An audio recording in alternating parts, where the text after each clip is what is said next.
2, 1. Tradin Faves, that's the name you should know. David and Joseph were the stars of the show. We talk about games, what's cool and what's lame. Tradin Faves is the one. Tradin Faves is the one. Coming at ya. Yeah. Welcome back to Tradin Faves. I love when you don't tell me what you planned for our opening. It's the best, right? It's so good. Yeah, welcome back to Tradin Faves, where we play games on our own time and then discuss our favorite parts, book club style. Today's topic of discussion is Kirby's Dream Land 2. Yay! Alright, so I just want to say Kirby's Dream Land 2 for the Game Boy is as old as I am, pretty much. It came out the same year that I started existing, so... Way to date this video. No, I'm just kidding. This video. I am as old as Kirby's Dream Land 2. But with that, I don't think a spoiler warning is really warranted. As always, it's like, if you are wanting to play a game for yourself, we'll just, go ahead and be like, yeah, it's good, go play it. It's clearly at least good enough that we're going to talk about it today. Yep. But yeah, if you don't want spoilers, just go play the game. You'll beat it in 2 hours and then come back here. That was the thing that surprised me, was how short the game was. Mm-hmm. But first up, our question for the audience at home, listeners. I want to know, out of the 3 animal friends that are in this delightful game, Rick the hamster, Coo the owl, and Kine the fish, which one do you like most? Please let us know. They're all very cute. And poor Kine is the least liked of the 3. But I'm really interested to see what everybody thinks of these 3, because they're a very iconic trio in the Kirby series. But let's talk about our history. We've never talked about Kirby on this podcast before. Unless you count the Smash Bros. Episode. Yeah, we've talked about Kirby on this podcast before. But I guess, do you remember how much we got into our origins with finding Kirby? I don't remember. I have some interesting stories, because... Okay. So, I don't remember where we first heard of Kirby. I think it was Smash Bros. On the N64. I think you're right. Because that sounds right? Introduced me to pretty much everything besides Pokemon and I think Mario. Yeah. I think I knew what Zelda was, but... Yeah, you probably knew a few more than I did. Uh-huh. But I knew we knew who Kirby was. But I want to say our first Kirby game was Kirby 64. Yeah, this is true. This was the first Kirby game we played. Yes, this was one of the first games that we owned, period. Yes. So I have kind of a funny story. I don't know if you remember this story or not. But way back in the days of yore, we took a family trip to a theme park. And Mom really wanted to ride this roller coaster. It was it's the oldest ride at this theme park from when it was very first built years ago. And to this day, it still terrifies me because I'm that doesn't look safe. Yeah. But Mom really wanted to ride this roller coaster. And nobody wanted to... She's like, I don't want to ride it alone. I want somebody to come with me. And, I don't even remember how old I was. But she was like, okay, listen. If you ride this roller coaster with me, I will buy you one video game. And naive child that I was that had no sense of self-preservation was like, oh, heck yeah, that's worth endangering myself. And so I rode that roller coaster. It was terrifying. It was fun. And then I got a game out of it. And that game was Kirby 64. Oh, that's right. That is literally how we got our copy of Kirby 64. Yeah, it's coming back to me.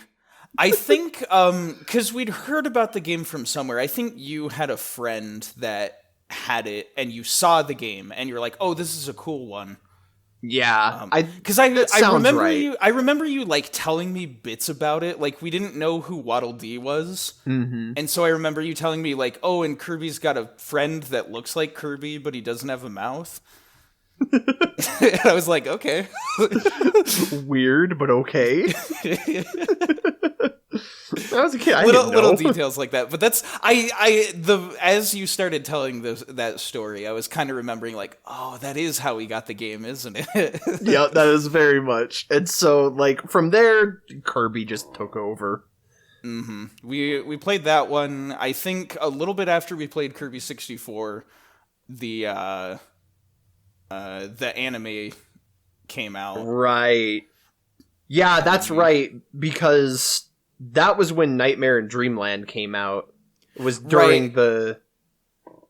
the US run of I guess it would be Kirby Right Back at Ya, or Kirby of the Stars. Yeah, for us here in the U.S., it was right back at you. But the show was playing for a little bit, and I remember seeing stuff and being like, "Oh, that's like Kirby 64. Oh, that's not."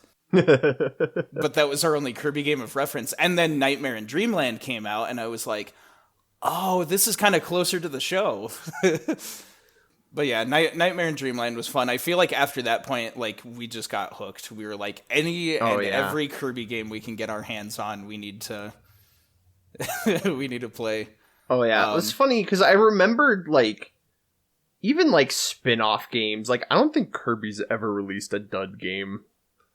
Yeah, like at worst, I think like the worst Kirby game is like a really good pinball game. Like Yeah. Well, because like I remember when Steven got like Kirby Mass Attack, and I was like, oh, this that's is right, yeah.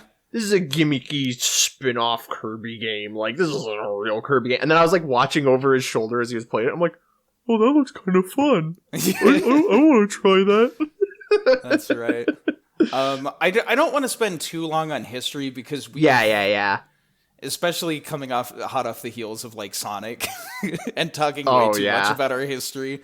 I just want to relegate this to a couple of stories because we've played so many Kirby games. I'm trying to think like what Kirby games I haven't played. There's only like a handful of them that I just haven't got my hands on them. And pretty much all the ones you haven't played are like on our list to get to. Yes, basically. Which is pretty fun.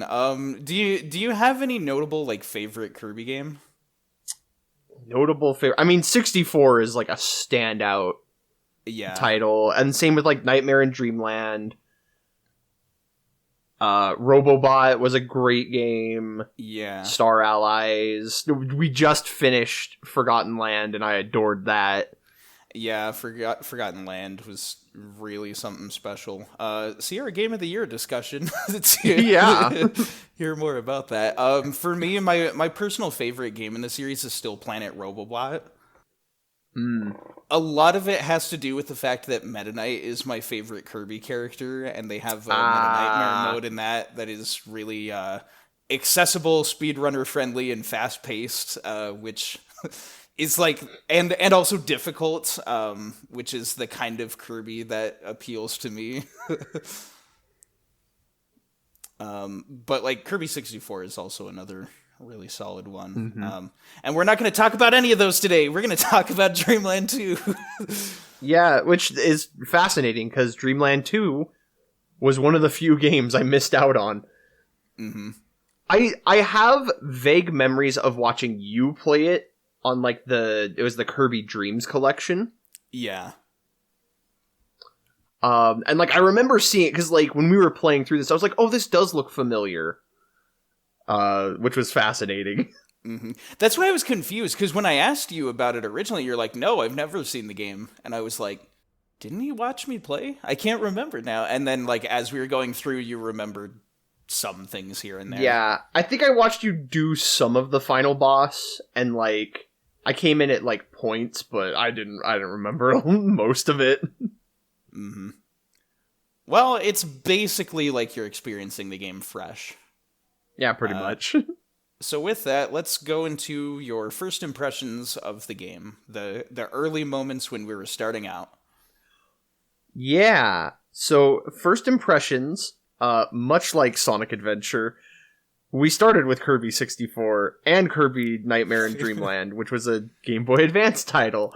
Yep. So this felt like a step backwards, but also it's a Game Boy game, so it gets a pat. I'm like, this came out first, so of course it's more archaic. But like, I did have that like that first impression looking at it, like okay. But it was also kind of like mysterious and exciting because it's like, okay, I've seen pieces of this, but I don't remember like any of it. Yeah. So this will be basically an exciting new Kirby game. Yeah, I think when you also consider the timeline of its release, it being a sequel to the first Kirby game on the Game Boy and also a follow-up to the first console Kirby, which was Kirby's Adventure. Yep. When you look at it in that light, it's like, oh, this is a pretty decent sequel. But just having access to the Kirby games we have nowadays, it's gonna look a little lesser. Yeah, it's almost kind of the same deal as like Sonic on the Game Gear, where it's like, oh wow, it's 8-bit Sonic, but Sonic got his start in 16-bit, so like, why are we going backwards? And there's the Sonic comparison. You got a Metroid 1 planned? I don't know, was there a shmup section in this?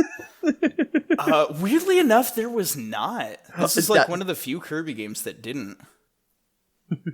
I guess playing as Kine and like, getting some of the shooty powers.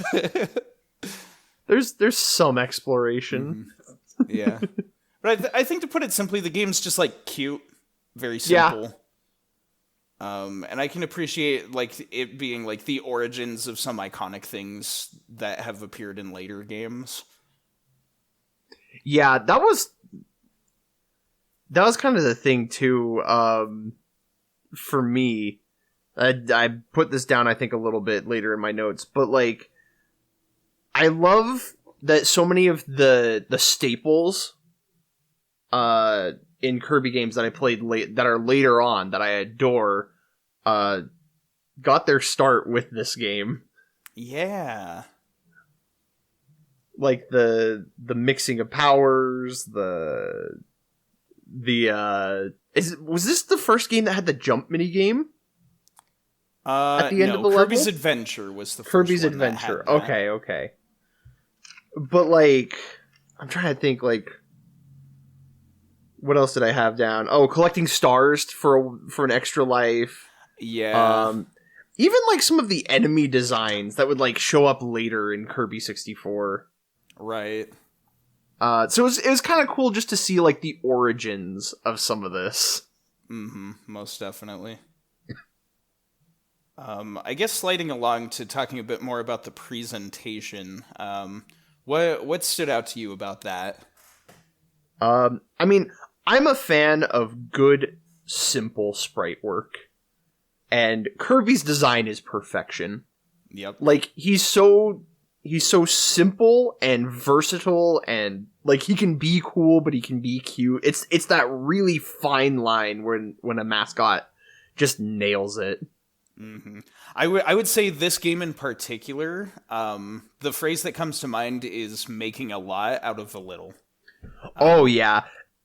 It was funny because I was looking at something on YouTube about the game, and one of the top comments was like, when you turn this game on, it like you hear your Game Boy heat up because of how far it pushes the limitations of that hardware.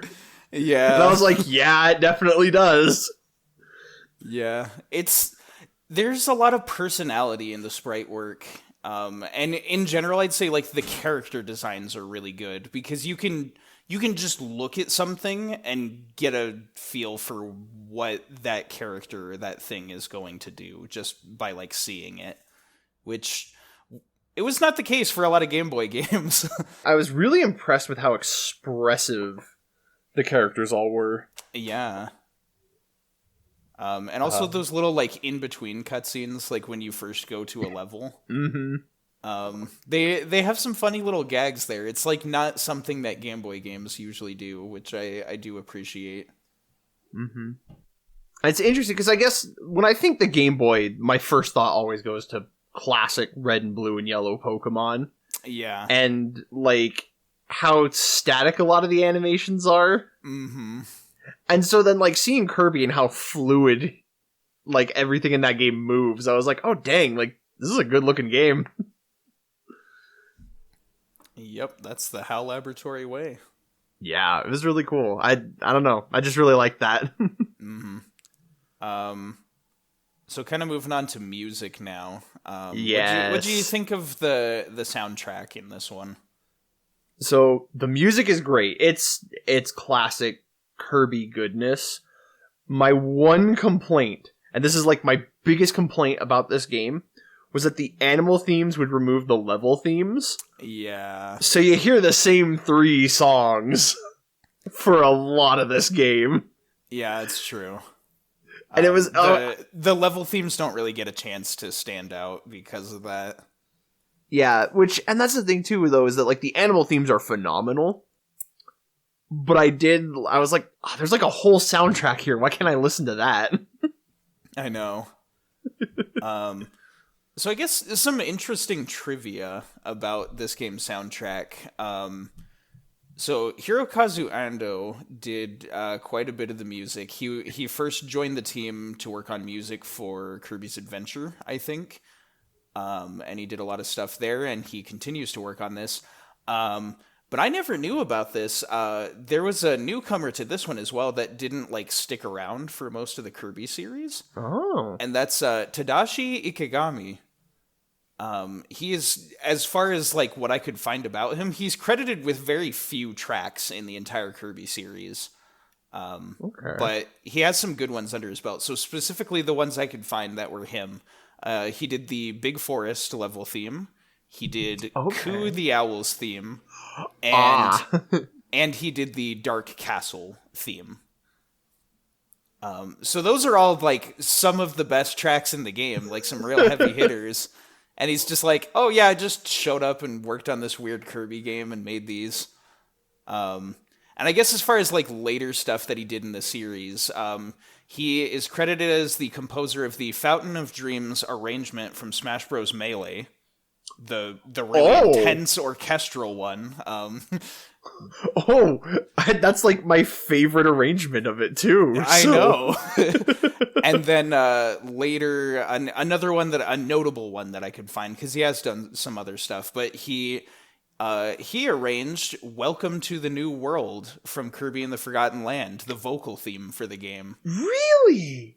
And some of the other like vocal themes that have been in recent Kirby games were done by him. So it's like, whoa, this guy does some cool stuff. That's so cool. Yeah, so I just wanted to draw attention to that because like a lot of my personal favorite songs from the game were done by this guy. So it's like, oh, this is interesting. Huh. I didn't know that. Wow, that's cool. Do you have much else to say about the soundtrack? Not really. Like it's the Game Boy. It's beepity boopity music, but like right. it does exactly what it sets out to do. It evokes certain emotion. This, for the majority of it, is just cheerful, happy music, and boy, does it put a smile on my face. It's that famous oscillating bass that you always hear in Kirby music that just keeps it very high energy. Yep. Yeah, but I guess moving on to gameplay then. I mean, it's pretty standard Kirby fare as far as the game goes. Like, it introduces some fun new concepts that like later games expound upon, but it's mostly just like your standard Kirby game, just on a Game Boy. Yeah, so this is kind of interesting too, because I had on here that we were gonna kind of lump gameplay and story together. Yeah, in these two segments, because this is a short game. It's very short. But that for me specifically, like a lot of it was kind of a blur because one, I was sick while we were playing through this. Yeah. And two, we blasted through this game. Like we did like 2 play sessions And the reason we cut down the first one was because it was like I was sick and I was like, dude, I'm falling asleep. I need to rest. Yeah. So the game is a little bit of a blur. But yeah, like it's your traditional Kirby gameplay. It's good stuff. Mm-hmm. Like we said, this is the introduction of combining abilities in the Kirby series. Yes. The way that they do it, you get like your animal friend that you can ride around with, but then you also get a copy ability, and so when you have two at the same time, you get a unique ability. I liked it. Yeah. I thought it was really fun the way that, like, because there's not that many powers in this game, but then by having like the 3 different animal buddies and each one has their own variation on each power, then it's like, okay, like, wow, there's a lot here actually. Yeah. As far as like difficulty and stuff, it's not that hard of a game at first. And then like the back half of the game is just like, okay, here's some auto scrollers. Like, yeah, like there is that difficulty spike that I was like, ouch. And we'll talk about it as we get through some of the other details, but like this game is home to what I think is, I personally consider this game to have one of the most difficult final bosses in the entire Kirby series. There are some harder ones, but it's like it ranks up there. Yeah. But I guess as far as like kind of going through everything, I just have some like general bullet points, like each of the levels, what the bosses were in those levels. Yep. But do you have anything specific as far as like the stages and bosses that you? I put little notes on just like each level, Okay. little things that stood out to me. I do have like the animals segmented to like when you first meet them for like each world. Okay. So I guess let's start with Grassland then. Yeah, Grassland. Man, that level was short. It only has 3 levels. It's 3 sub-levels and then you fight a boss. That's it. But I did put this here in my notes about like how, you know, all of the things too. This is the first place that we saw the little ice propeller enemies, but like their whole mechanic is that they steal your animal buddies. Oh yeah. But this is also the level where we meet Rick for the first time. It's Hamtaro time. You know, I wrote in here that I was like, maybe it's because he unearths all of my Hamtaro memories, but like he's just a good little hamster. Oh, he's so cute. He's super cute. But like also the fact that Kirby rides around on his back like he does D in 64, like he's a good hamster. Mm-hmm. I also appreciate that in Star Allies, they have the mechanic of like you can ride on other players' backs. And so if you hop on Rick's back in that, it pretty much just plays like Dreamland 2. Yep. Which is because he's got the fire breath attack, and so it's like, oh, this is the same. Yeah. Oh, I also appreciate the cutter power with Rick, how it's the facerang from Kirby 64, but it's just it's Kirby. Become Boomerang. It is good. I will say regarding like the 3 level, like sub-level structure of this one, I've always felt like a lot of Kirby games really meander at the beginning, and then they don't like find their focus until the later half of the game.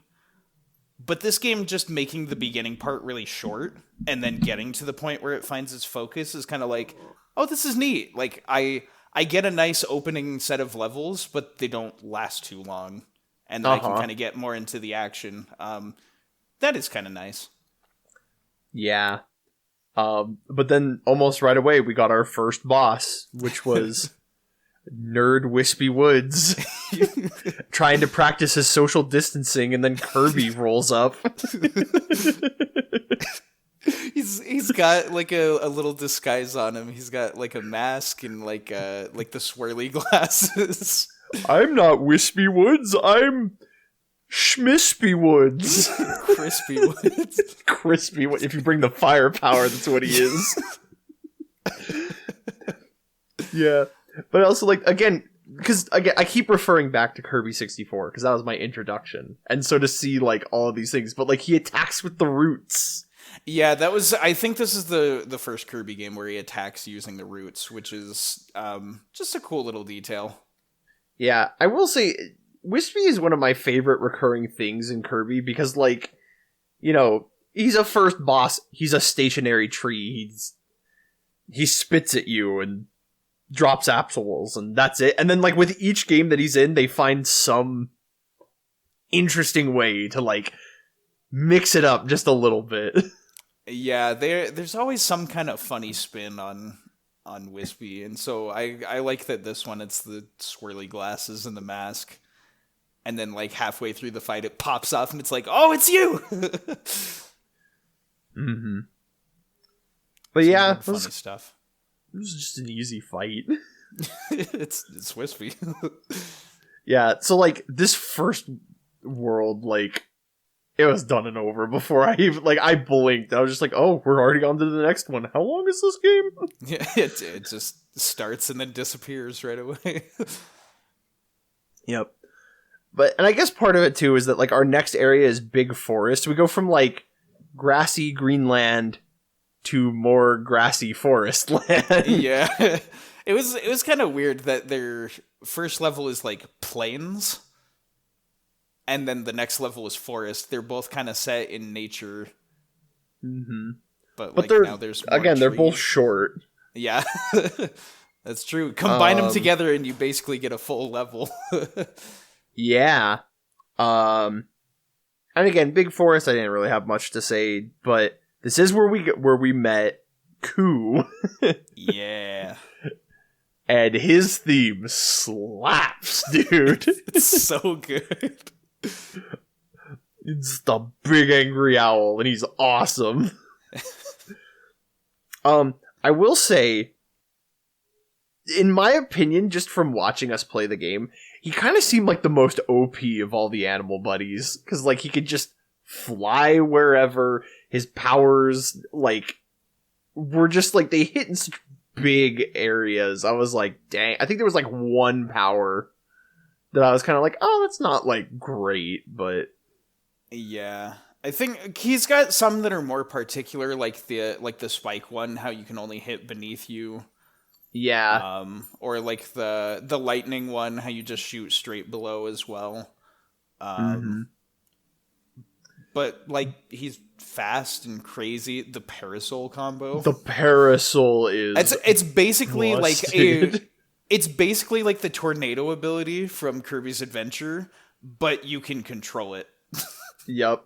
Like the cutter and like the 3-shot, like all of his ability. I was like, dang, like these are busted. Yeah, for sure. The other thing though that we did find here was this is the first time we saw Gooey. That's right, yeah. Yeah, and then we never saw it in our playthrough, but when I looked up videos on YouTube, I think her name is Chu. Yeah, you can get Chu. Like, also showed up in this game. I was like, this is their origins? Mm-hmm. I didn't know this, and so it was really cool. Yeah, it's funny. They're basically collectibles. When you touch Gooey, it heals you, and then when you touch Chu, she gives you a 1-up. Yeah, because they're random, aren't they? Yeah, I think it's like you have a higher chance of finding Gooey than Chu. But it's neat. Yeah, it's just that was like fascinating to me because I was like, oh man, I can't wait till we get to Dreamland 3 and I get to learn more about Gooey. And then just like he was there, and I was just like, hi, I'm in the bag. I'm here. Have some health. It's just like, okay. What's your story, little guy? I'm Gooey. I'm Gooey. That's my story.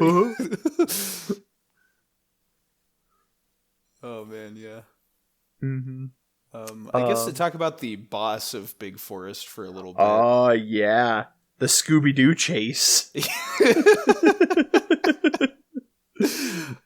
I never put that together, but that's kind of what this is. And realistically, though, like it's the scene in any Scooby-Doo episode where they all run back and forth through the doors. That's the boss fight. Yeah, that's kind of it. I was gonna say it's more like an evolution of like the Lolo and Lala fight. I mean, that's also a Scooby-Doo chase. Just with blocks. yeah, but like, no, I appreciate that it was Neruf and that he was a standard enemy in Kirby 64. Mm-hmm. And so it was like, oh, this is where he started at. This is cool. Yeah. He got demoted. He was a boss. Should have clobbered that there Kirby so that he could have stayed a boss. Yeah. I don't know if you had more to talk about the forest or not that really. boss. Yeah, like, again, it's pretty straightforward. So much of this went by so fast. Mm-hmm.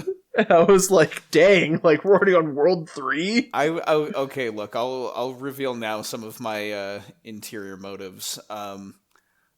I was definitely just, like, burnt out from doing these really long Sonic episodes.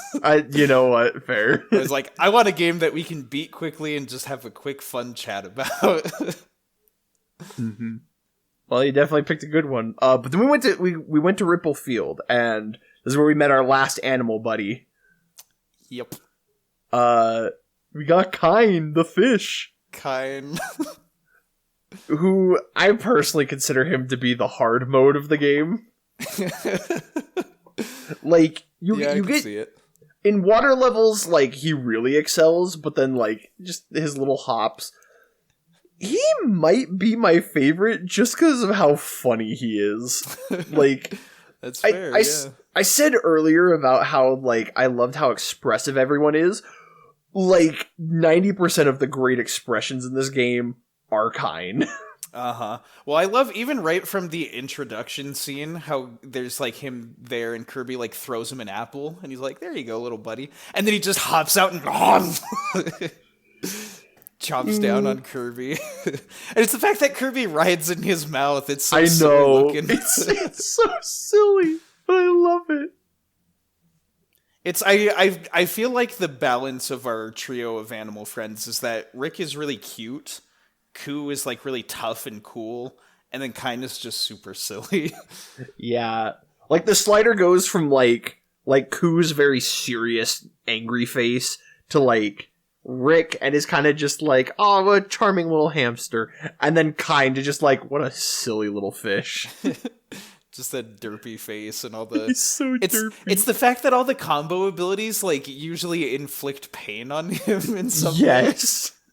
Like the one, I didn't piece this together at first, but the stone ability, what's happening is Kirby is turning into a stone inside him, and so it stretches him and weighs him down. And he's like crying. He's like, oh! Yeah, no. Like, imagine if an anchor just appeared in your stomach. Like, oh! That is the thing, though, that I like about, like, the animal abilities, is how, like, Kirby is still the power, and then they play off of the power. Yeah. Like, I think I said this, but, like, the burning one is like, oh, the fire, like, you can't rapid fire the fireball because Kirby is the fireball that you're shooting out. Yeah. Or like Kirby is the cutter thing, and it's really interesting. They play off of it in really fun ways. Mm-hmm. But yeah, and then we got the boss of this, which was sweet stuff. When we saw that name in the credits, I lost it because it does like the enemy roll call in the credits, and I was dying. He's such a funny looking fish, and it's like, we already got a funny looking fish. It's just like, oh, this one's an angler. Yeah, not to like, I know I keep constantly comparing this to like other games, but it's like the inspirations for future stuff. Mm-hmm. I guess this one might be an homage, but it reminds me of that one boss in Nightmare in Dreamland, like the one that it's digging underground. Oh, it's like the heavy mole or something. Yeah, it's something like that. But it's the one with like the saw hands. And the one And- eye, yeah. Yeah, I realize one eye I can be a see lot it. of things in Kirby, but Right. but yeah, and so like this kind of reminded me of that, but it was like a goofy looking anglerfish. I'm just like, oh, this is fun. And the fact that his name is Sweet Stuff. Right. It's just silly. Sweet stuff coming through. So that covers Ripplefield. Next we move on to the iceberg. Yeah. In the immortal words of Brawl in the Family, it's beginning to look just like an ice world. Ice world. Oh boy, here we go. Yeah, it's an ice level. This game has ice physics. Yeah. Yeah. I will say, this level had probably the toughest rainbow drop for us to hunt down. Yeah, it was pretty bad. I would argue that we'll get to it later. Cloudy Park also has a really tough one. Yeah, Cloudy Park was tough as well. But like, cause this one, you had to get Kine, and then it was the auto-scroller bit that you had to have the firepower. Yeah. There's one of the Scarfies that explode right before the door. So you're like, okay, so I need to keep this power before I get there so that he doesn't blow up on me. And then you have to drop down, drop your power, inhale the block and spit it out, and then get your power back before it disappears. Yeah, it was kind of goofy. It was so, like... It was so just, like, complicated and... like... The first rainbow drop was so stinking easy. And, like, I think you skipped the first one on purpose because you're like, I just want to make sure we get, like, the bad ending and then we'll go back and do the good ending. But then, like, we hit this and I was just like, dang. It's like, never mind, let's get the first one. Yeah. Yeah, that's when you think about like old Nintendo games and the very guide dang it structure of them. Always like needing a walkthrough to figure this crap out because you wouldn't know to do it on your own. This was very much a call the Nintendo hotline. Yeah, it was probably designed that way on purpose because that was the thing. But we do get one of the cutest bosses. Yay! We get the the Ice Ice Dragon! Which again, like, it was referenced in Kirby 64, and so, like, seeing it, I was like, wait, this is the boss? This is where it came from? And, like, his animations are adorable, the way he, like, waggles his tail and jumps around. He's Well, just he does, cute. like, the little, he gets, like, the propeller tail while he, like, floats in the air. It's Ice Dragon is one of the recurring like Kirby enemies that's gotten a lot of love in later games, and I really appreciate it for that. Mm-hmm. But yeah, from there we went to Red Canyon. And I like how every time we get to like one of these levels, like we say what we say about the boss, and then we just kind of pause for a second. We're like, "Is that it? Do you have anything else to say?" Again, this game was so short. We just like blasted through it. Right, we're actually almost through already. I know. But Red Canyon, dude. The music is Yogurt Yard. It's so good. I was okay. This is another instance of where I was very upset the animal theme kept cutting it out because this is like one of the most like it started playing and immediately I started humming along. Do do do do do do do do do do do like and then you got like an animal buddy and I was just like, oh, and then you lost them and I was like, oh, the music's back. Yeah, I appreciate like. So that was the thing. We got Kirby's Adventure as our sequel to Kirby's Dream Land on the Game Boy, and it had like music from the first game and all these references to that first game. And so it's like, oh, it's a nifty little callback. It's Kirby, but now he's on a console. And then this game starts calling back to that one, and it starts building this like massive nest of references that is the Kirby series. Just like always pulling stuff from older games. Yup. But this had my favorite mini boss. Was introduced here, which was Captain Stitch, who is the giant Gordo enemy. That's right. Because, like, he showed up, and I was like, but how do you hurt him? And then he has the attacks where, like, his spikes fall off, or he, like, throws them at you, and you spit them back. And I'm like, So it's like he's not a real Gordo. He's pretending to be one. But, like, I think that was my favorite mini boss, because I saw him, and I was like, okay, he's giant, and he's invincible. What the heck, game devs? Yeah, that one was pretty silly. Mm-hmm. This also has one of my favorite returning bosses. Like, yeah!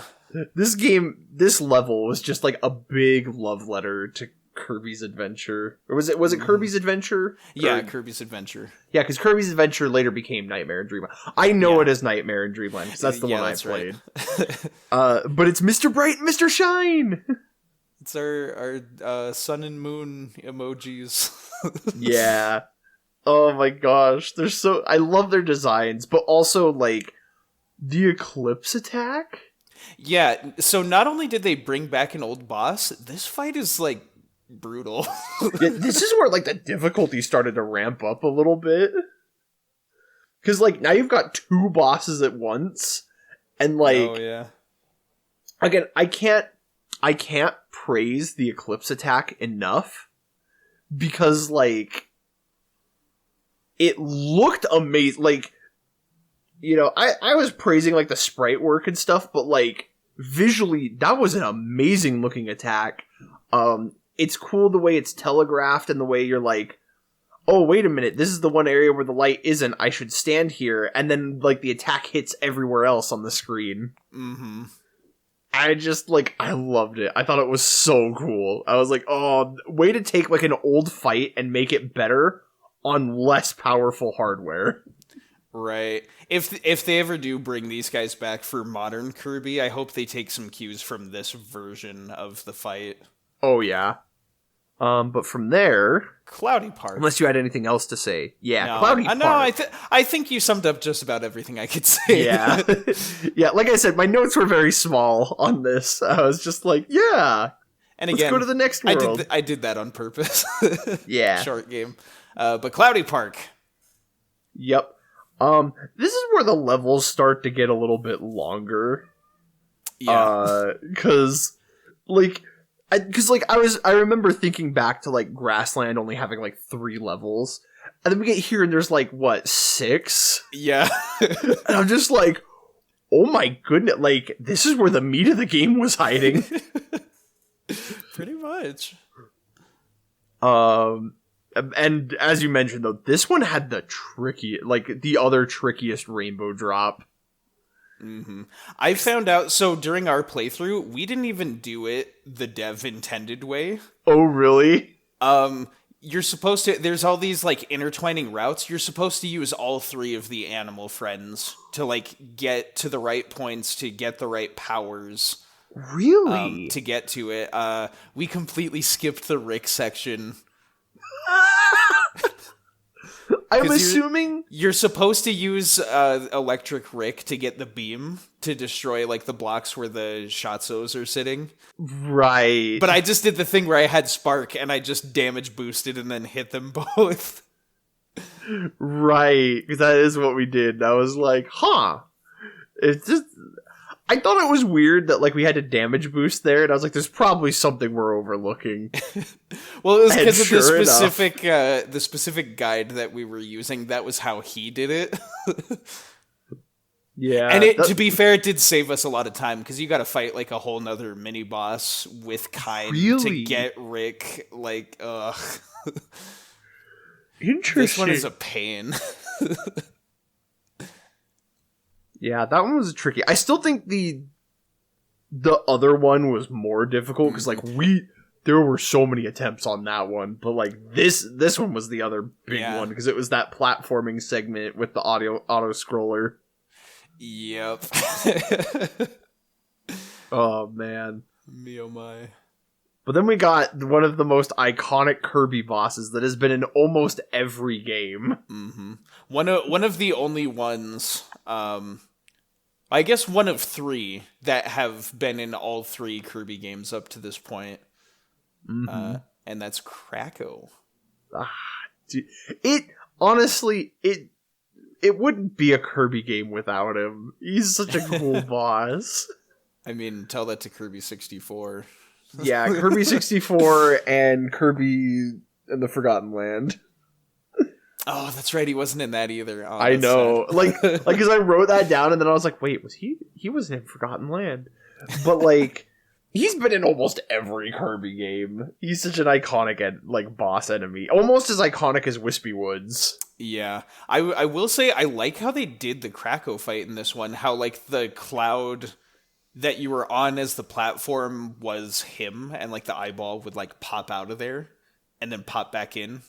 Yeah, it's a clever use of, like, the graphical... Just making him, like, the one little sprite, but then having him move across the ground and having them be the same color was genius. I also really like the way that, like... Because, I think it's more noticeable when he's up in the air, but the way his eye tracks you... Yeah, it's always a nice little detail.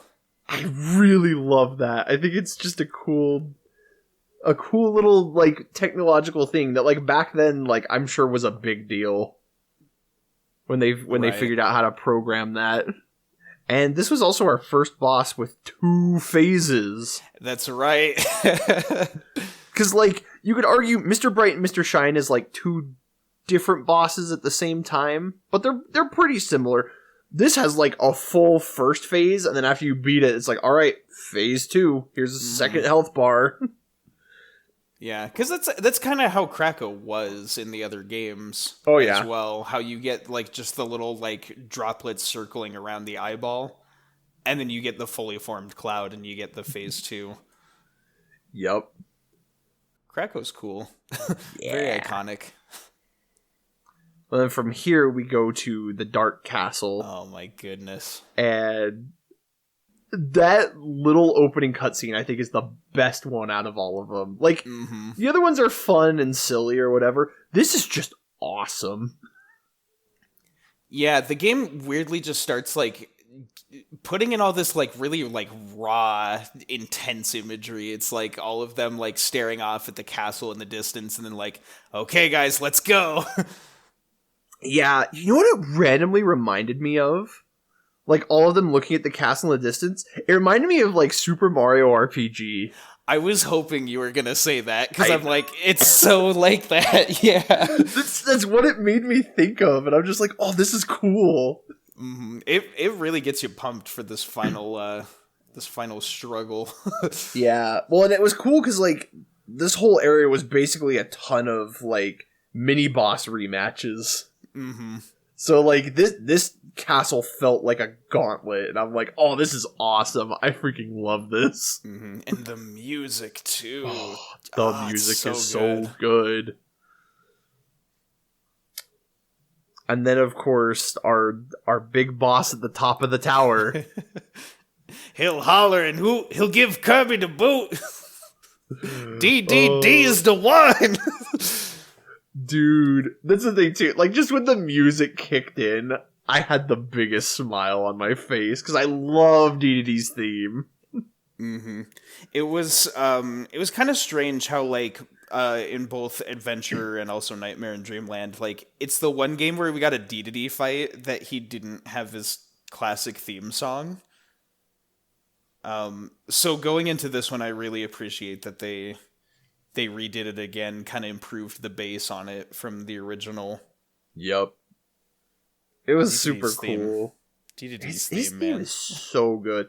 And not to mention, oh my goodness, is he a tough fight? Yep. Like, this is one of the toughest DDD fights in the series.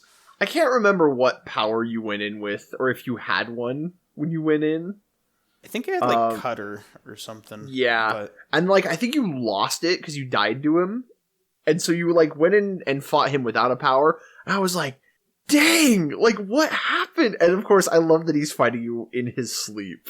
Yeah, because you walk in and it's just, you see the little Z's floating. He's like, he's asleep. And then he starts sleepwalking and attacking you. Yup.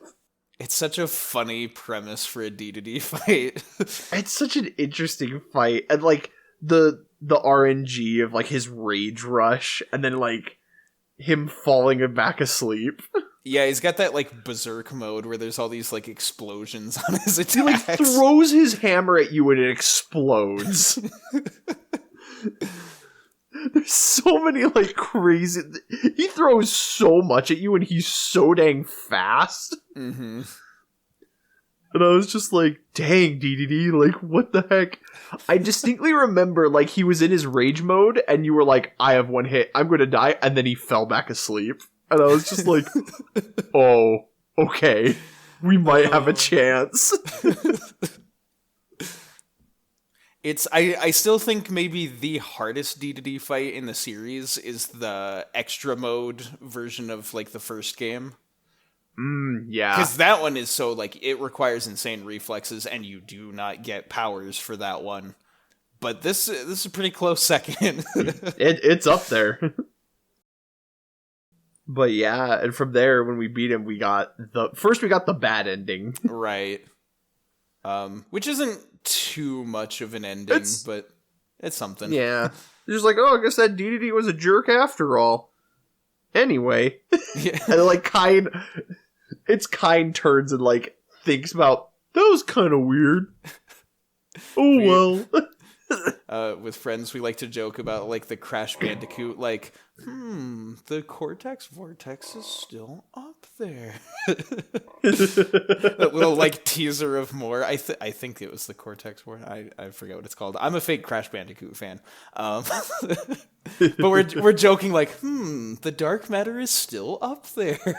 Yeah. Well, that was the thing, too, was, like, because the credits just have the enemy roll call. Yeah. And then just at the very end, it's just, oh, and what's this mysterious thing that we never encountered in our adventure? Mm-hmm. And that was I appreciate that. I thought that was cool. The bad ending is also the way that you learn the names of all the enemies. Yeah. I also, side note, appreciate the Wispy Woods sprite is just his face. Yeah. I don't know why that was so funny to me. Mm-hmm.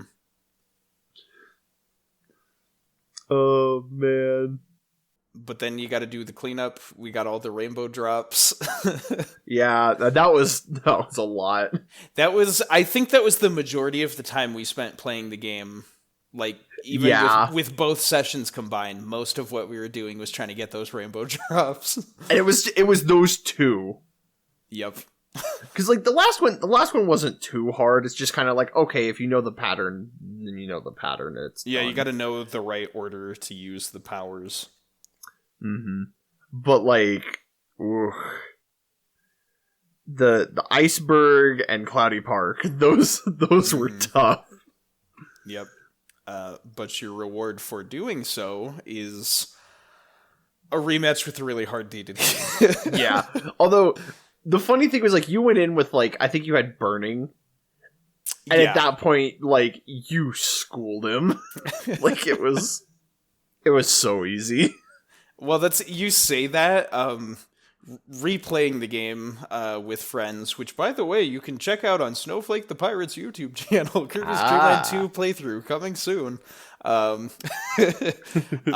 Even with Burning, I still, like, struggled to beat him that time, so, like, whatever we were doing on our playthrough, like, good RNG, I guess. I guess. Because, yeah, I remember having an easy time with it, and then when I was trying to redo that fight later, I was like, why is this so hard? Yeah. Them's the breaks. But we get all the rainbow drops. And we, exorcise a demon from D to D. Literally cut the demon out of him with a freaking rainbow sword. Because Kirby continues to be, what is it, Christian Kerbo? Gosh, man. So dude, I love the rainbow sword. I thought it was because, like, it's so cool. Not only is it like a sword, it's a big sword. This is massive freaking thing. Like- It's like the size of like 3 or 4 Kirby's. Uh-huh. I was just like, oh huge. dang, like, that is a sword. Also, side tangent, but also, I appreciate that it's the rainbow sword, and that in Chrono Trigger, Chrono's strongest weapon is the rainbow sword. Oh, that's right. Yeah. So, you know, just a fun little, like, mental connect the dots that I did when we got to that part. Which one came out first? Because I believe the Super Nintendo was already out in 95. I'm not sure. I forget. I'm when pretty Chrono sure Trigger it was came out. Kirby, but... Yeah, it's tough to say. Because Chrono Trigger, I think, was 99. Oh, okay. Yeah, that is way later. I might be wrong, but I want to say it was, because it was close to the turn of the century. I don't remember. Okay. I believe you.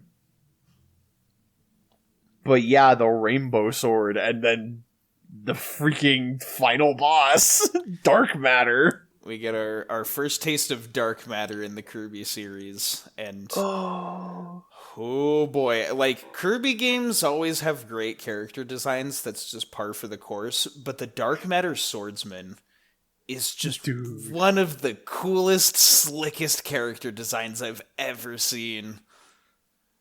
He's so freaking cool. Can I also say this is one of like the coolest just fights? Like just the setting of it, of like them flying into space, crossing blades, like the fact that like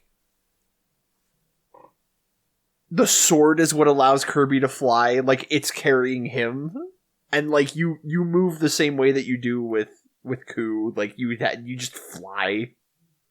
Yeah, this fight is awesome. It's also really hard. Yes, it is really difficult. And just I love the look of this boss. That's the one we keep getting, like bad guys becoming playable characters in the series, especially from like the Dream Friends and Star Allies. I want to be able to play as Dark Matter Swordsman so bad. Oh, dude. It would be so cool. Oh, dude. I think the closest we got in Super Kirby Clash, and also I think like the original like Kirby Team Clash on the 3DS, you can get costumes, and one of them for Sword Kirby is Dark Matter. So you kind of look like Dark Matter while you're playing, because the mask just like covers Kirby's face. It's a good start, but I just want to be able to play as Dark Matter. Yeah. Dude, he looks cool. He looks like a cool freaking swordsman. And of course, keeping with tradition here at this point, this is not his only phase. That's the maybe the real Dark Matter was the eyeball monsters we fought along the way. Yeah. This is the interesting thing to me, because like on the one hand, his true form, I don't think he looks as cool. No, not at all. But his attacks look cooler. Like it's really black flashy. lightning. The black lightning looks so cool. Oh. And of course the music is so cool. Yeah, the final boss music, both phases of it are really awesome. I also like the fact that like with phase 1 we're going up into space, and then phase 2 we're descending back down. I didn't know this, because either I died too quickly or like the last time I beat him. There's a time limit on that fight, because you're like you go up into space to fight him in a swordsman form, but then Dark Matter is trying to crash back down into the planet, and so if you reach the bottom of the screen scrolling, you run out of time and instantly die. Ooh. Which is pretty crazy. It gives me Sonic Adventure 2 vibes, which is awesome. Yeah, well, you know what it reminds me of? Again, from a different Kirby Nightmare in Dream Land, the first phase of Nightmare. Yeah, that's true. They do it in Nightmare as well. Oh, man. It's cool. It's so cool. Kirby games, man. Oh my gosh. Kirby games know how to make one heck of a finale, like just a feel-good finale.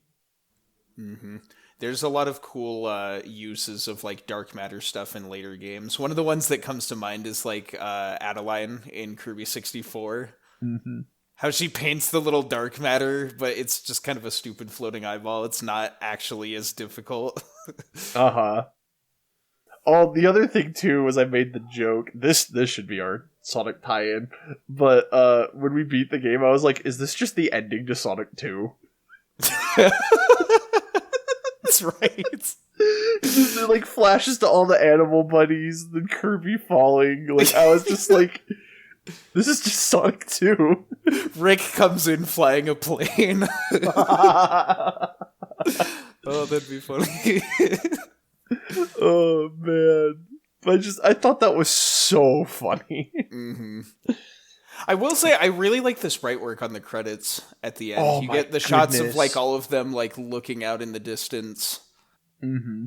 And then you get that really detailed shot of Kirby, like a good close-up on him, how he's just kind of like floating down, like back down to the planet, and then he like grabs the sword and just kind of flies his way back.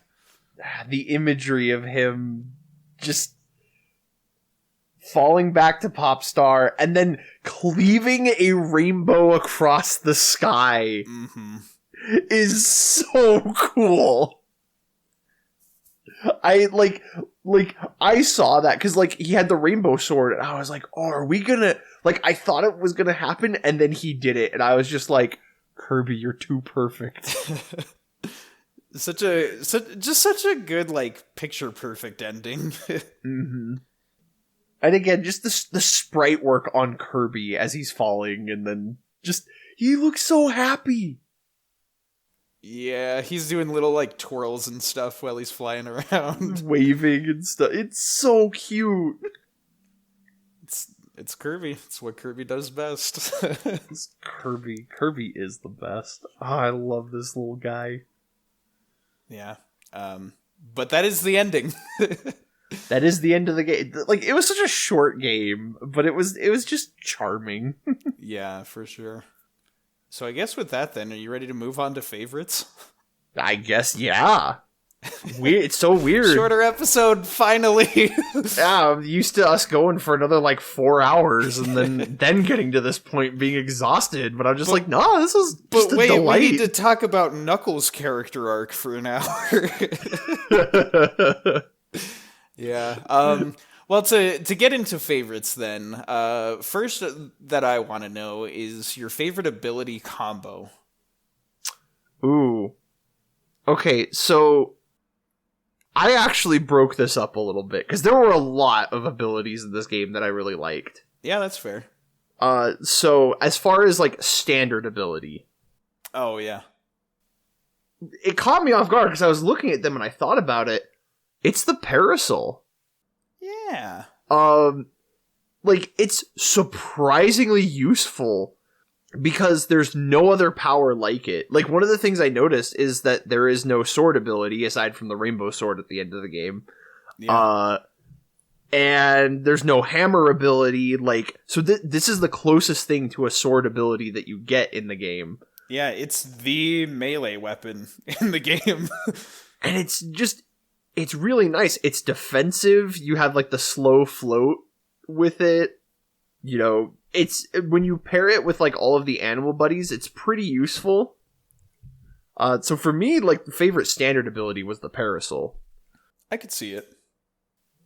For combo ability, I actually picked one with each animal buddy. Okay. So for Rick, it was Spark, because it's the beam attack! Yeah. It's, failboat meme. Beam attack! I like it, because again, it's such a fun way to use the Spark ability. Mm-hmm. To bring out a different ability. I also appreciate the sprite work of Rick's fur, like, sticking out. Yes. And Kirby just kind of like, ugh.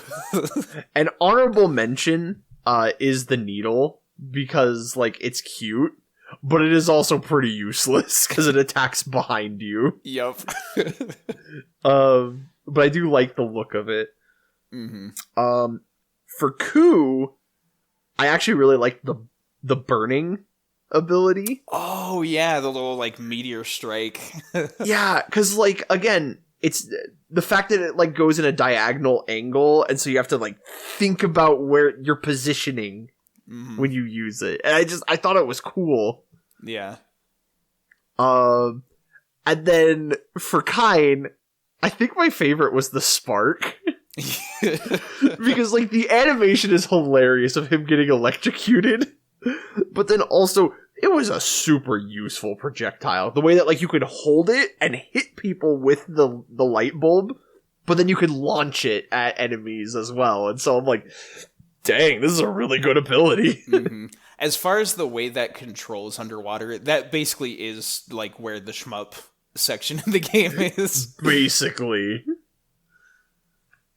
But what about your favorite abilities? Yeah, I guess so. I do have like an overall favorite. But you did point out like standard abilities too. I think I like burning for the standard abilities.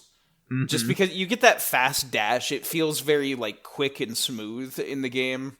The invincibility frames help you to kind of, get around some of the more difficult boss fights and stuff. Yeah. So as far as standard abilities, I'll give it to that. But in terms of combo, the one that I gotta give it to, absolutely cannot overlook, is Coup and Cutter. Yeah. Because you get that like spread shot of the 3 boomerangs. It's an iconic ability. It's extremely useful. It's a lot of fun to use. That was the one I noticed you would always tend towards when we were playing. Yeah, it's useful. I guess so. I didn't really put this as a question, but I think it's fair because we asked our audience this. Who's your favorite animal friend in the game? That's really tough. It is hard to say. They're all great. I love them all, and especially because of Star Allies, I kind of see them as like a complete unit. Yeah, they do complement each other in that way. I love them all for different reasons. But if I have to pick one, it might actually be Kine. Yay, Kine has a fan! He's so funny. And the fact that he's kind of like the butt of the joke, like, constantly, but like, he's a nice guy. I like him. He makes me smile. He's definitely the hard mode of the game, because his mobility is kind of limited outside of water, which is a good chunk of this game. Yeah. And so I just kind of like, I don't know, something about him just makes me smile. Especially because like his power in Kirby 64 with like the stone and cutter, how it'd make the different animal friends, and how like he couldn't go anywhere. Like already cemented him in my mind as like, oh, he's a silly little dude. Yeah. But it's really close because like I love Coup because he's cool, and I love Rick because he's adorable. Yeah, it's like you said, the way they combined all 3 into a single character in Star Allies is like the best, because you just get all 3 and you don't have to choose. And I really appreciate that you acknowledge how great of a character Kine is, because so many people ignore him, or is like he's the butt of a lot of jokes, and so people are like, oh, he's not as cool. So I appreciate that he's your favorite. I'm gonna be a big freaking normie and say that my favorite is Coup. He's got the theme song. He's got all the busted powers. He's grumpy. He's just a big grumpy bird. I gotta give it to him. Yeah, I will say, because I was doing the artwork for this episode, and like I got to draw his face. I'm just like, oh my gosh, he's just a big grump. Like his eyes are so serious.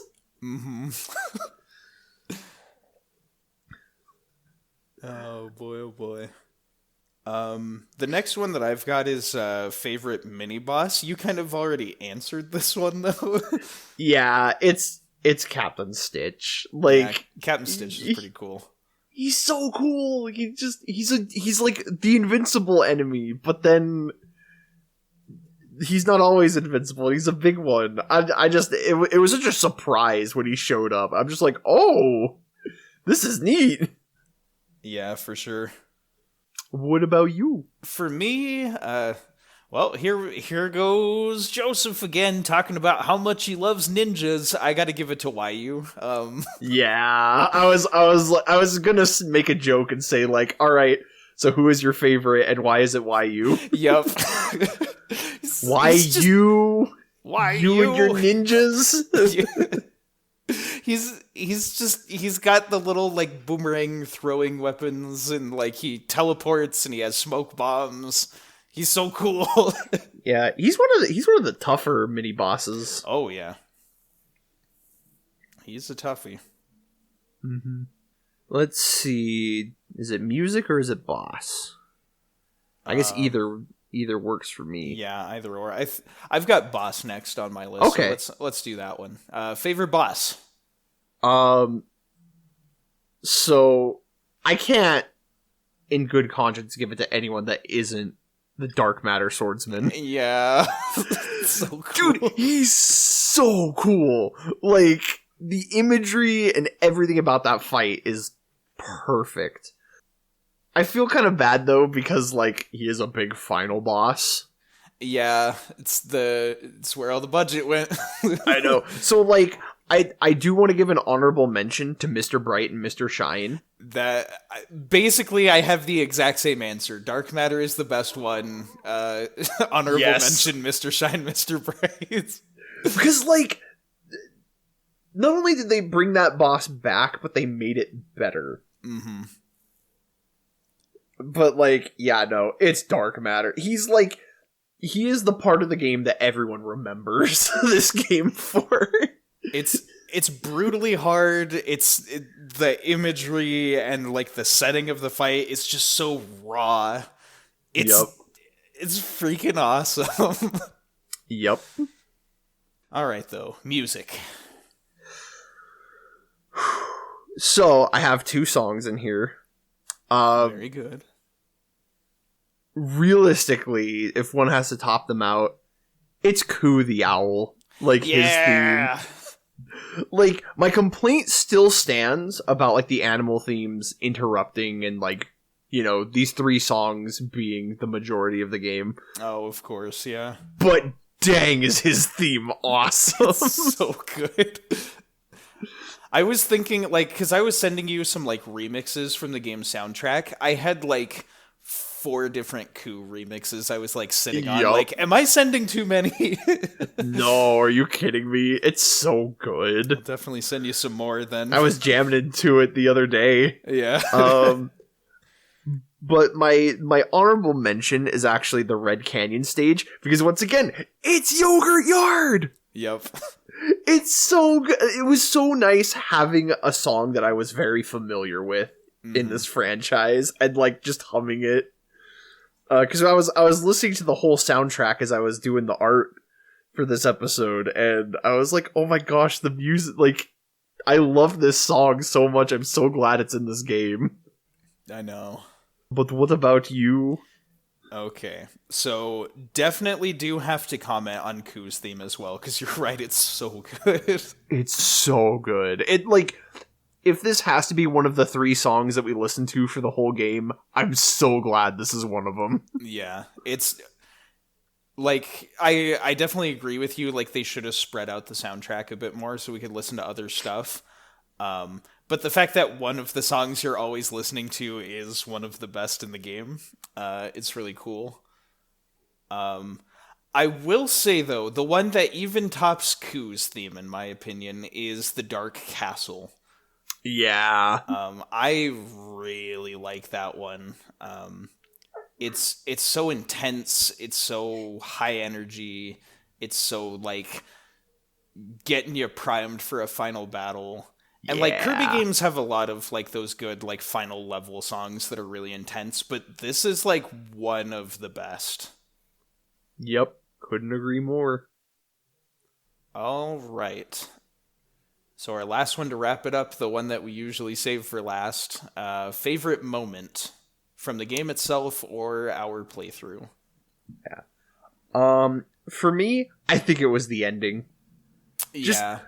I love the Rainbow Sword, just conceptually and everything about it. And, like, I keep saying it, but the imagery of Kirby cutting a rainbow across the sky is so cool to me. And it's such, like, a great way to just end the game. Just with that rainbow. Yeah. I think, as far as just what's in the game, I'd agree that the ending is the best part. Mm-hmm.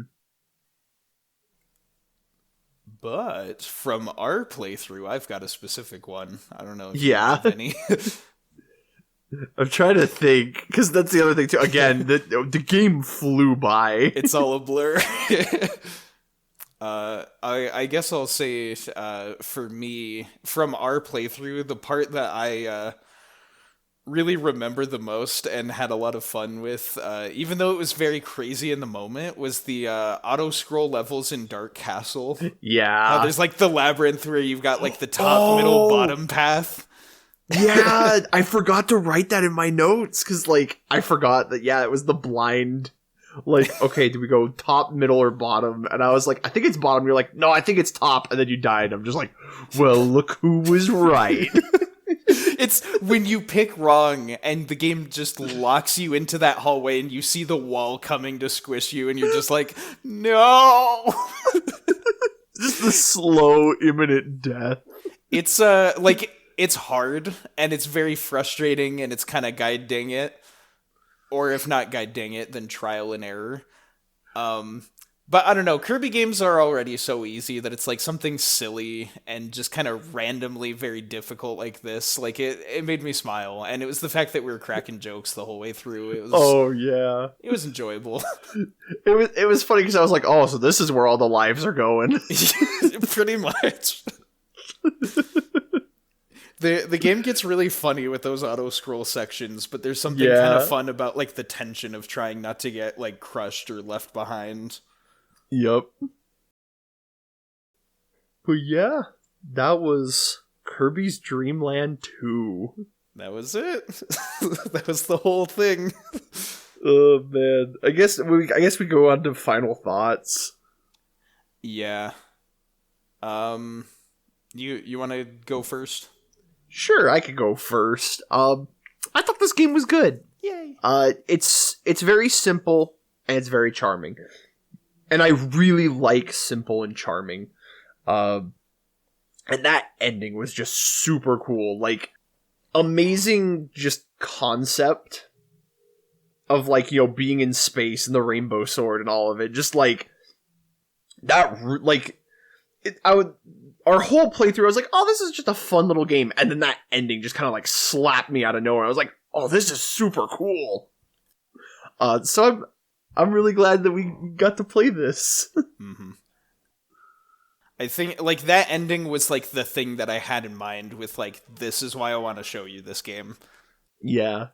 To get into a bit of my thoughts about this, I think I understand a little better the value in quick, simple games a little bit more lately. Because something like this wouldn't hold my attention for very long. Realistically, it's not a game that I would replay 1,000 times or anything. But on the other hand, I kind of roll my eyes when a game has like more than 30 hours of content and it's not meaningful content. It's just like grindy, stupid stuff. Mm-hmm. And then like later Kirby games are definitely way more interesting than this one, and like that's true. But like it's such a short game that it doesn't feel like a waste of time. Mm-hmm. It's no more a waste of time than like something you'd like play on your phone while you're sitting on the toilet. Like, like this game nails what it's going for, and then it just ends in like 3 to 4 hours. Yep. It shows a lot of charm and personality, but it's also not a waste of time. And I think as I realize more and more with like all of these games that we talk about, as long as a game's not a waste of time, I think it's a good game. And it's also worth like getting to know Kirby's history. Yes. In these older games, because the series has mastered the art of reimagining old concepts in later games. I think with stuff like, I don't mean to put him on the chopping block because it's another one of my favorites, but Sonic, like, they'll ham fist some Green Hill Zone into their games. Like, Oh, yeah. they will reference the same stuff over and over. Kirby does it a bit more elegantly. They always try and put a new spin on something old or make it a little more creative. And the series can pull from like any game at any time without it feeling out of place because of the style that they have. Mm-hmm. Something else too. Yeah. Sorry to kind of jump in again, but like I was thinking about like with older games, there's something about it where like because it's an older game, like there were limitations back then, and so it's really cool to see the way they push the technology and the hardware and like do something interesting with it. Yeah, for sure.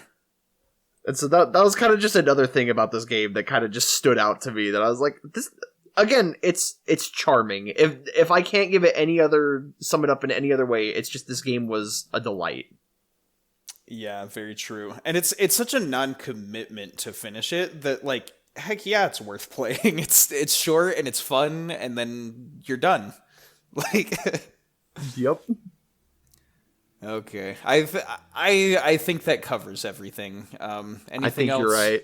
Yeah, that's it. All right. Well, that was a nice short episode. I feel relieved. Yeah. It went on a little longer than I projected. It wasn't the half-hour thing like we were hoping, but like, I don't know, like we got a good discussion out of it, and like I feel good. Yeah. Honestly, it felt like a palate cleanser. And that's what it was. Yup. Okay. Shall I tease next time? Let's do it. All right, everybody. Next time on Tradin Faves. Okay, this is Super Sonic Hedgehog Combat. This is good versus evil, strong versus weak, blonde versus brown, Hedgie. Go! No. Come on. The right hedgehog is hard to find. Sonic, available now on Steam. You remember that commercial? I love that I know exactly what that was. That's right, friends. It's our grand finale for our Sonic Apocalypse. For both of us, one of our most favorite video games of all time, Sonic Adventure 2 Battle. Yes! So we have some big plans to make this Sonic Adventure 2 discussion more exciting in this finale to our little Sonic Apocalypse thing we've been doing. Mm-hmm. So let's just say, in order to stop the dark side from winning, we'll need a third hero to even the odds. So look forward to that. More details at a later point. Yes. So exciting. Oh, man. I do want to tack a little asterisk on the end of this, because there's possibly going to be like a Tradin Extra or two. Oh, yeah. In between. To talk about as well, aside from Sonic Adventure 2, we have another Tradin Extras in the works. Yeah, the reason being my schedule is about to get absolutely nuts. And so I was like, okay, like, we'll try and schedule this, but to make sure that there's stuff in there, we might have to like throw some stuff in between. But so there's no promises on which is going to come first, the Sonic Adventure 2 episode or this Tradin Extras, but I guess we can tease both here. Yeah. So to talk about this other idea that we had, we successfully finished a campaign of Dungeons and Dragons. That's right. And this was your first time DMing a game. Yes, it was. Your first time being the Dungeon Master, and my first time playing through an entire campaign of Dungeons and Dragons. That's right. So we figured, like, it's a game, and we talk about games. It's tabletop, not a video game, but it'd be a lot of fun. And we don't necessarily have to structure it the same way we do Tradin Faves episodes. It'll just be a little extra where we talk about our fun experiences with the campaign and like our first time really digging into D&D, or at least my first time digging into it. Mm-hmm. It's kind of one of those, I was like, hey, maybe we'll throw out a couple of things here, because, yeah. oh boy, things are about to get crazy. Whichever one comes first, like, we're gonna be pretty comprehensive with our Sonic Adventure 2 playthrough. And, of course, we have to juggle a third schedule, so... Yes! So it'll be a little crazy, but yeah, whichever of these comes out first, we hope you'll stick around and enjoy it. Mm-hmm. I guess for a closing joke. Yeah. I don't know if I really have anything, but well, let's hear that jingle one last time. Tradin Faves is the one! Right back at ya! Yeah!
But you, sir, I will count it down for you, and then you may start when ready. Except start when ready when I say go. All right. 3, 2, 1, go. Oh, sorry, I stalled my engine because it's Mario Kart and I didn't time the revving of it right. Are you making a funny, or did you actually? I'm very much making a joke. I got it.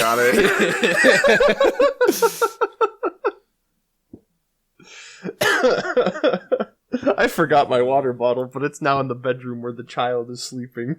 Yeah. Oh no. So we are not going to talk for 80 hours. Yeah, we'll try and make it quick. About this hour and a half long game. Hey, it took us like 5 hours. True. Trial and error. This is not a relevant story, so I'll make this quick and then we'll get started. But okay. I got a message from today like, hey, are we doing SA2 tonight or tomorrow? Like, we were talking about the scheduling thing. We didn't come to a decision. I'm like, oh, it's next week. I'm sorry.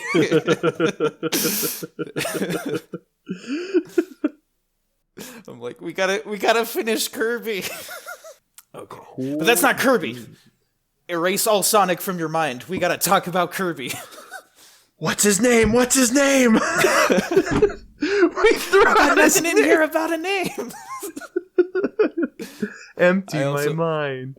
That joke is funnier to me on like a new level now that I've seen the movie Your Name. But anyway, also not Kirby. Oh my gosh. Kirby. I can feel my brain being my brain, and so I'm like, yup, this is going to be a good episode of the podcast. This is going to be a silly episode. All right, so I'll hit us with the opener, and then we'll get right into it. All right, open up this can of Maxim tomato. Maximato. They're tight. They're diced for easy consumption. Yeah. He is now can opener Kirby. Oh, Dude, no. my That's a whole new mouthful. He eats a giant can opener. You gotta open cans. Sorry, you said a whole new mouthful, and I was reminded of that picture that I sent you of the fish eating the cat. There it is. I gotta scroll up. There it is. Oh, man. If I remember to put that in the video, I'll put that in the video. Yeah. Okay. Okay. But we're actually gonna start now. Let's do it. We can't have too many bloopers. It's gotta be a short video. Right. Alright, you may now stop your recording.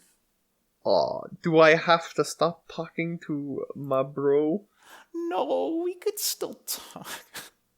I don't know, it is getting late. I was gonna say, it's only 9. I know. I'm just like, hey, what you up to? Want to start SA2 now? No, I can't, because I know. I haven't gotten ready for tomorrow. No, I completely understand. I want to get to bed pretty early too, so... Yeah, and the fact that we didn't go until 4 in the morning.